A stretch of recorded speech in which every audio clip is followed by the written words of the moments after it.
them is the Edward Marshall House, this little stone one here. Edward Marshall was the runner who successfully completed the infamous, in quotes, walking purchase of 1737. And the more I read about the walking purchase, the more different versions of it one gets. William Penn was dead.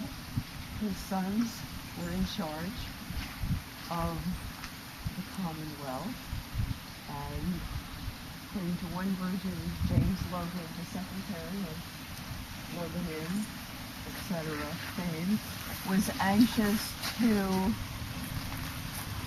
solidify the position to the west. Another version is that Penn's sons and Logan had already sold land in the west without really having possession of the land. So they went back to a treaty that William Penn had negotiated in 1686 with the Native Americans, but had never been consummated. And that was to go from Wrightstown, the end point of the walking purchase that we talked about in Washington Crossing, and go north as far as a man could travel in a day and a half. In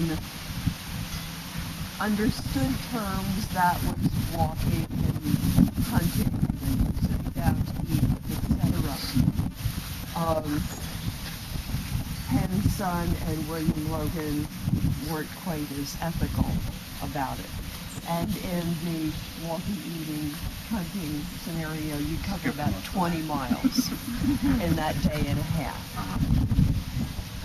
What happened was that starting in 1735, when they were negotiating this new walking purchase, they essentially cleared the path.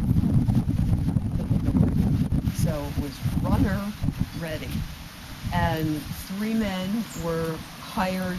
They were to get 5 pounds apiece and 50 acres of land, depending which version you read.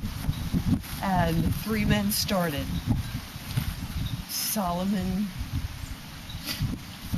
Jennings, James Yates, and Edward Marshall.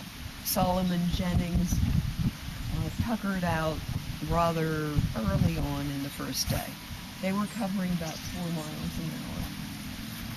And he dropped out and didn't get back in the fray.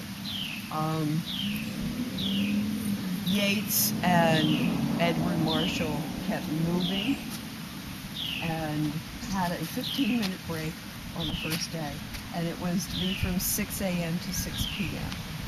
that they could do their running. It was in September. September 19th is when they started. And they ran. The Indians were disgusted. They had 3 Indian watchers. They had 3 white men who were watching, and total hoax. And they walked away but came back. I believe on the second morning, Yates fell down. They were up around Gallows Run, up in Delaware Township, and he fell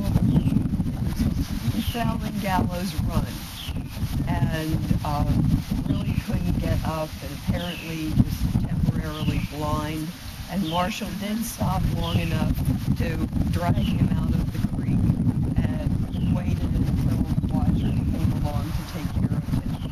Yates later died from exposure.